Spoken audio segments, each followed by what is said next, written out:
Gente, agora vamos falar da digestão de carboidratos, tá? Uma visão então geral novamente do trato gastrointestinal. Para os carboidratos, a gente vai ter a digestão começando aqui na boca, né?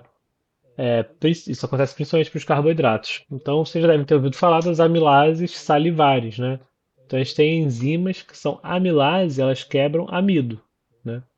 A gente tem enzimas da saliva que digerem e degradam esse amido, né?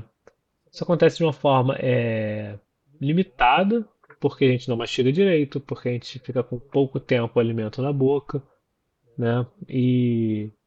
Enfim, a gente vai ver um pouco mais para frente que as enzimas elas são muito específicas, né? Então, as amilases salivares elas vão degradar amidos em moléculas um pouco menores, mas elas não vão fazer uma degradação completa dessas moléculas. Então, vão precisar da ação de outras enzimas mais para frente, tá? E aí vai cair pela faringe, esôfago, né? E aí chega no estômago. Bom, do estômago, eu vou falar, depois eu falo o que acontece em cada parte, né? Mas do estômago vai passar para o duodeno, intestino delgado, né?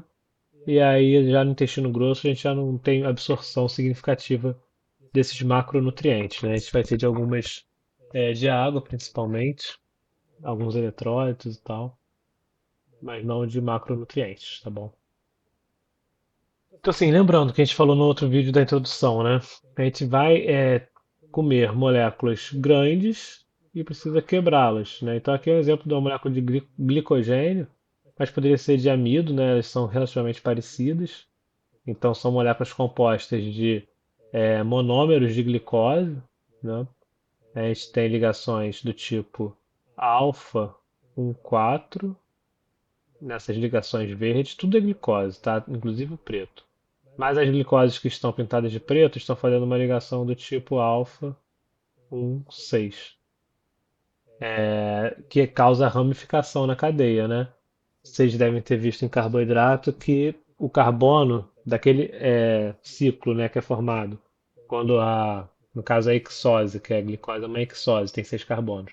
Quando ela fecha num ciclo, ela tem lá os carbonos de 1 a 6, e aí dependendo de qual carbono que está fazendo a ligação glicosídica, dá o nome para essa ligação glicosídica, né? O número também.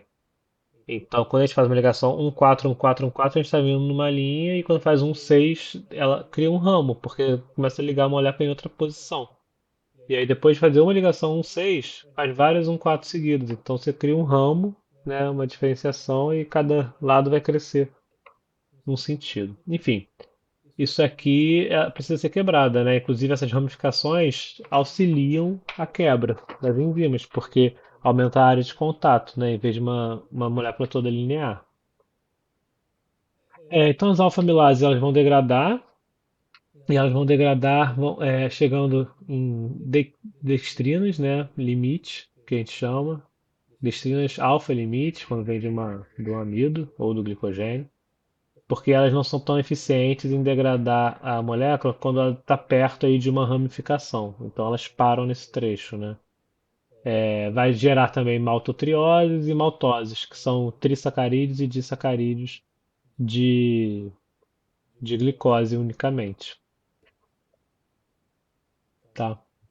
Mas isso sim, essa parte aqui acontece ainda pouco, tá? Principalmente na saliva. E aí depois aqui um esquemático, né? O que que é digestão que acontece? Já passamos da boca, né? Mas o que que é digestão? No lúmen do intestino delgado e na membrana do intestino delgado. A amilase salivar, ela vai parar de ter atividade quando esse alimento chega no estômago, né, e vira quimo, porque o pH muito ácido do estômago já vai inativar essa enzima, né? Ou então até desnaturá-la.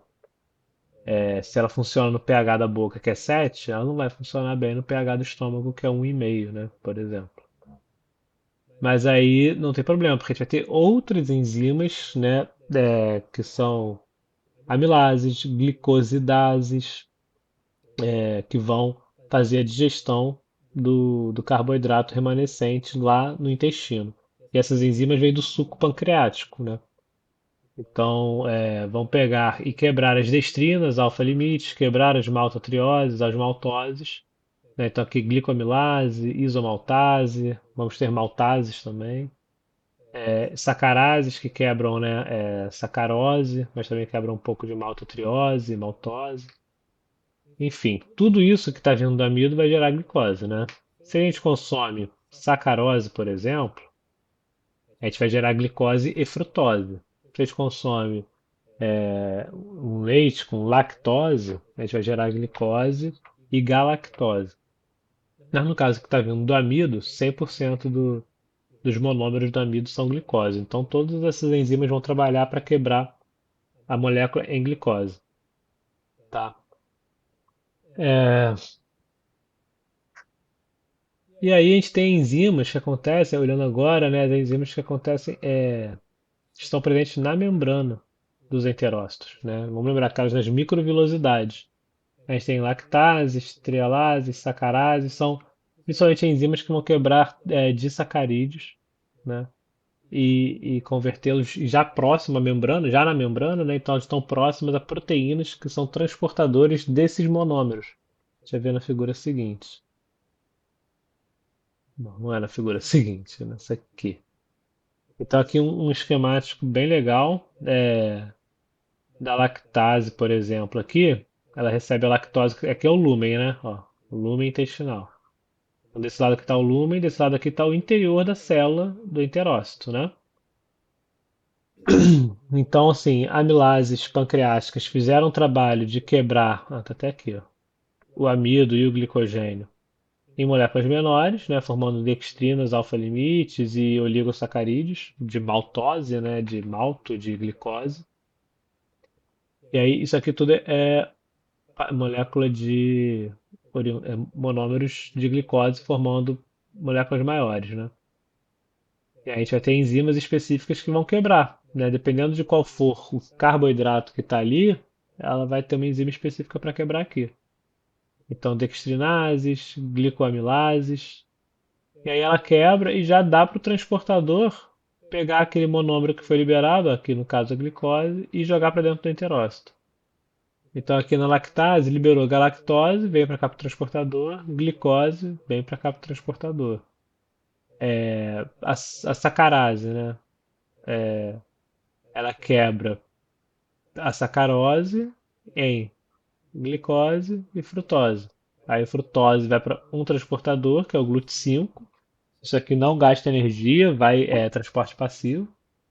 E a glicose, ela vai para um transportador bem especial, que a gente vai precisar saber mais para frente, né? Que é o SGLT1, que é o Sodium Glucose Linked Transporter 1, né? Então é o transportador linkado, né, ligado ali de glicose e sódio, né? Então ele transporta glicose e sódio de forma ligada. E um porque foi o primeiro a ser descoberto. Tem o dois lá nos rins, por exemplo, que faz a reabsorção, mas enfim. E ele é importante porque ele usa, né, bombas de sódio e potássio. Tem no próximo desenho. Bombas de sódio e potássio, elas vão jogar sódio para fora da célula, né?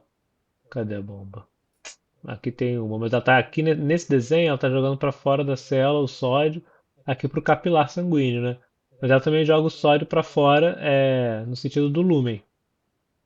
E aí isso cria um gradiente. Então você passa a ter mais sódio aqui, e esse sódio, quando ele retorna a favor do seu gradiente, ele libera energia. E a glicose se aproveita dessa energia e entra, né, contra o seu gradiente, já que o lúmen está cheio de glicose. E aí depois aqui dentro, né, ela consegue passar para o sangue de forma passiva, porque no sangue vai ter pouca glicose, você está começando a se alimentar, você ainda está absorvendo, você vai ter mais glicose aqui. Então ela entra passivamente depois aqui do enterócito para a membrana basal e chegar nos capilares. Tá. Esse é um transportador bem famoso, vocês vão falar algumas vezes, né, ao longo da formação. Então isso é legal conhecê-lo. Beleza? Acho que era isso.